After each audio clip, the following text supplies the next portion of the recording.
Mostly जितनी भी crane है जैसे हाइड्रा टेलीस्कोपिक क्रेन, यह वेट उठाने के लिए हाइड्रोलिक सिस्टम यूज करते हैं। लेकिन इन सब में से टावर क्रेन सबसे अलग है, जो वजन उठाने के लिए इलेक्ट्रिक मोटर को यूज में लेती है। यह जो आप क्रेन देख रहे हो इसी को टेलीस्कोपिक क्रेन बोलते हैं। यह मैक्सिमम 10 से 20 टन का वेट उठा सकती है हाइड्रोलिक प्रेशर से। लेकिन टावर क्रेन एक सिंपल सी मोटर की हेल्प से मैक्सिमम 100 टन तक वेट उठा सकती है। लेकिन वेट उठाने की कैपेसिटी दोनों ही क्रेन की हाइट बढ़ने पर कम होती जाती है। हम इस वीडियो में टावर क्रेन के कंस्ट्रक्शन और वर्किंग को डिटेल से समझेंगे, क्योंकि टावर क्रेन की मैक्सिमम हाइट 250 मीटर से भी ज्यादा तक जा सकती है। इसके अलावा हॉरिजॉन्टल लेंथ टावर क्रेन की 70 मीटर तक हो सकती है। अब समझना इंटरेस्टिंग होगा कि यह क्रेन इतनी हाइट पर कैसे अपने आप को बैलेंस करती है और कैसे वेट को लिफ्ट करती है। सबसे इंटरेस्टिंग बात, टावर क्रेन को इंस्टॉल करने के लिए सबसे पहले कंक्रीट और सीमेंट का एक स्ट्रॉन्ग फाउंडेशन तैयार किया जाता है जमीन के अंदर। तो यह क्रेन अपनी जगह से मूव नहीं कर सकती है। किसी भी बिल्डिंग को बनाने से पहले इसे इंस्टॉल किया जाता है और बिल्डिंग कंप्लीट होने के बाद ही वहां से हटाई जाती है।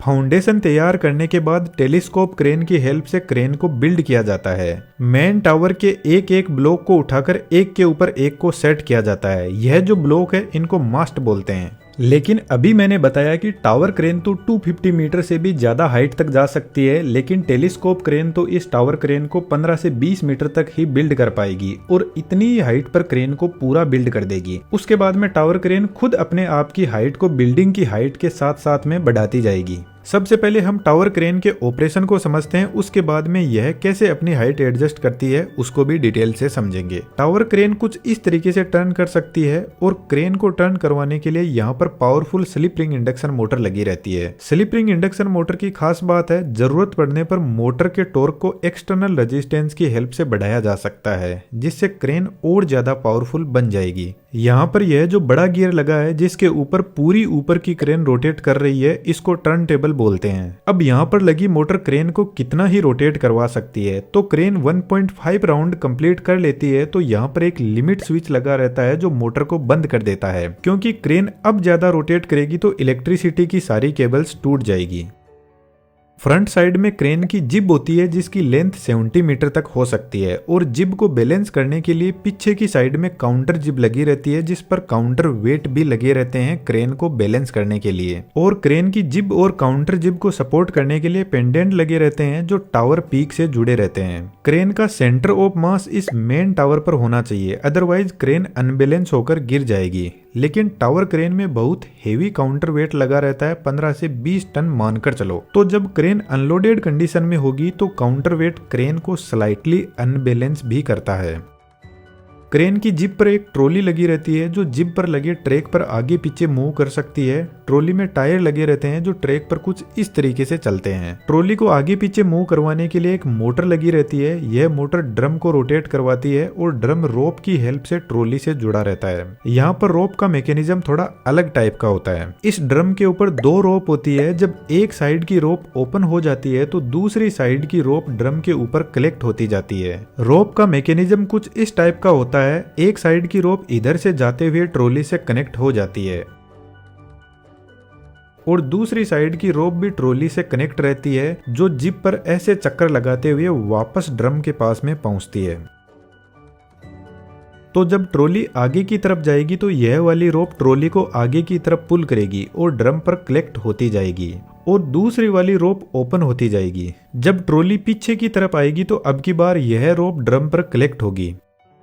अब क्रेन का ऑपरेटर इस केबिन में बैठा रहता है तो उसको एक्चुअल में सही से दिख नहीं पाता है कि ट्रॉली कितनी दूर चली गई है। कहीं ऐसा ना हो जाए कि ट्रॉली लास्ट में जाकर टकरा जाए, इसलिए ड्रम के पास में एक लिमिट स्विच लगा रहता है। तो जैसे ही ट्रॉली लास्ट पॉइंट पर पहुंचती है तो लिमिट स्विच एक्टिवेट हो जाता है और मोटर को बंद कर देता है। तो एक बात तो आप शायद मानते होंगे कि एनिमेशन से कंसेप्ट समझना आसान होता है और अभी का जो डिजिटल वर्ल्ड है वह स्किल्स का है, जिसके दम पर बहुत कुछ किया जा सकता है है और ऐसा ही 3D एनिमेशन में है। यदि आप भी ऐसा एनिमेशन सीखना चाहते हो तो हमारे बेहतरीन 3D एनिमेशन के कोर्स को ज्वाइन कर सकते हो। कोर्स की फी हमने आपके फोन रिचार्ज के बराबर ही रखी है ताकि हर कोई आसानी से सीख सके। डिटेल्स डिस्क्रिप्शन में अवेलेबल है और हमारा आपके लिए फुल सपोर्ट रहेगा। अब वापस टॉपिक पर आते हैं। ट्रॉली के अंदर 2 पुली लगी रहती है जो वजन उठाने वाली रोप को हैंडल करती है। यह रोप नीचे हुक के पास में लगी हुई पुली से कनेक्टेड रहती है और होस्टिंग यूनिट के लिए एक ही रोप होती है। होस्टिंग यूनिट क्रेन की काउंटर जिब में पीछे की तरफ लगी रहती है। यहाँ पर भी एक powerful slip ring induction motor होती है जो गियर सिस्टम के थ्रू ड्रम से कनेक्टेड रहती है, क्योंकि यही मोटर 100 टन तक का लोड उठाती है। इसलिए इस मोटर के पास में एक ब्रेक यूनिट भी होती है जो वजन को होल्ड करने के काम आती है। मानकर चलो ये ब्रेक नहीं होगा तो मोटर वजन को उठा तो लेगी, लेकिन जैसे ही मोटर स्टॉप होगी तो वजन वापस नीचे चला जाएगा।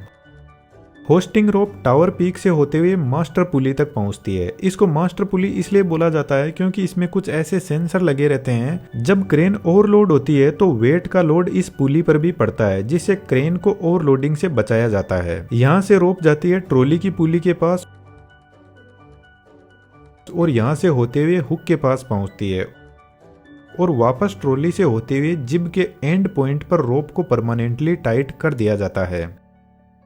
जब होस्टिंग मोटर रोटेट करते हुए रोप को ओपन करेगी तो हुक धीरे धीरे नीचे जाने लगेगा। और अब यहाँ पर भी सेम सिचुएशन होती है। ऑपरेटर को एग्जैक्टली पता नहीं रहता है कि हुक ग्राउंड के टच हुआ कि नहीं, क्योंकि इतनी दूरी से दिखाई नहीं देता है। तो जैसे ही हुक ग्राउंड के टच होता है तो होस्टिंग यूनिट के पास में भी एक लिमिट स्विच लगा रहता है जो ऑपरेट होता है और मोटर को बंद कर देता है। इस क्रेन को ऑपरेट करने के लिए 2 ऑपरेटर होते हैं। एक ऑपरेटर केबिन में बैठा रहता है और दूसरा नीचे ग्राउंड पर रहता है और दोनों एक दूसरे से वॉकी टॉकी से इंस्ट्रक्शन देते हैं। अब इस क्रेन को वजन उठाने की कैपेसिटी जिब की लेंथ के हिसाब से होती है। यदि ट्रॉली टर्न टेबल के एकदम पास में है तो ये मैक्सिमम वजन उठा सकती है, जैसे मानकर चलते 100 टन का वजन उठा सकती है। लेकिन जैसे जैसे ट्रॉली टर्न टेबल से दूर जाती जाएगी तो इसकी वजन उठाने की कैपेसिटी कम होती रहेगी और जिब के एंड पर तो मुश्किल से क्रेन 5 से 6 टन मैक्सिमम वजन उठा पाती है। अब आता है सबसे इम्पोर्टेंट पार्ट, क्रेन अपनी हाइट को कैसे एडजस्ट करती है। लेकिन इससे पहले आपसे एक रिक्वेस्ट है कि यदि आप हमें कोई सजेशन देना चाहते हैं तो कमेंट बॉक्स में जरूर से लिखें और थोड़ा डिटेल में हमें बताएं। इस चैनल को थोड़ा स्पीड में ग्रो करने के लिए हमारी हेल्प जरूर से कीजिएगा। टावर के चारों तरफ एक केज लगा रहता है जिसको टेलीस्कोपिंग केज बोलते हैं और यही क्रेन को लिफ्ट करने में हेल्प करता है। इस केज के नीचे की साइड में लॉक लगे रहते हैं जिससे केज नीचे नहीं जाता और केज के चारों तरफ ऊपर और नीचे की साइड में छोटे छोटे व्हील्स लगे रहते हैं।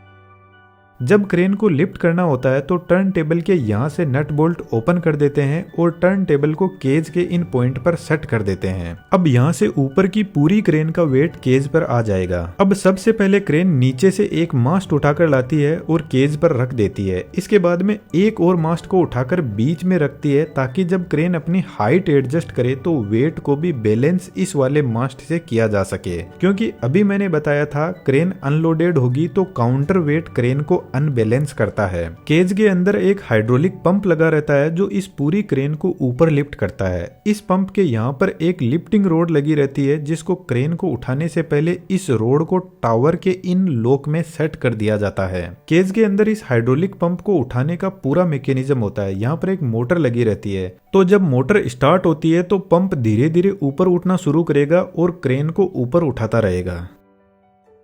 जब पंप की लेंथ पूरी हो जाती है तो केज के नीचे बने हुए लॉक टावर के इन लॉक में सेट हो जाएंगे और अब पूरा लोड केज पर आ जाएगा और पंप फ्री हो जाएगा।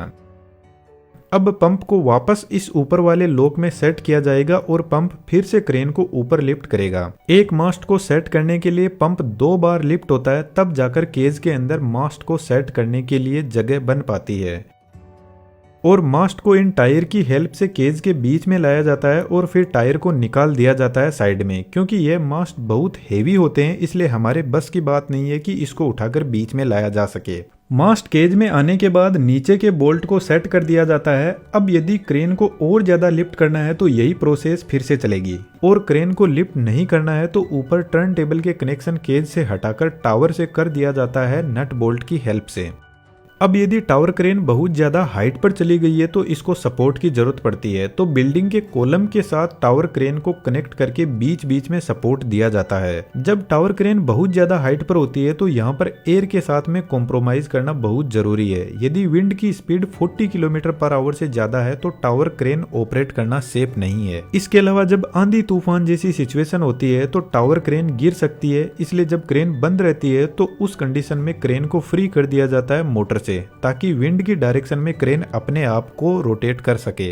एनिमेशन की दुनिया में आपका मोस्ट वेलकम है। डिटेल्स डिस्क्रिप्शन में अवेलेबल है। वीडियो अच्छा लगा तो चैनल को सब्सक्राइब करते हुए जरूर से जाना। Thank you.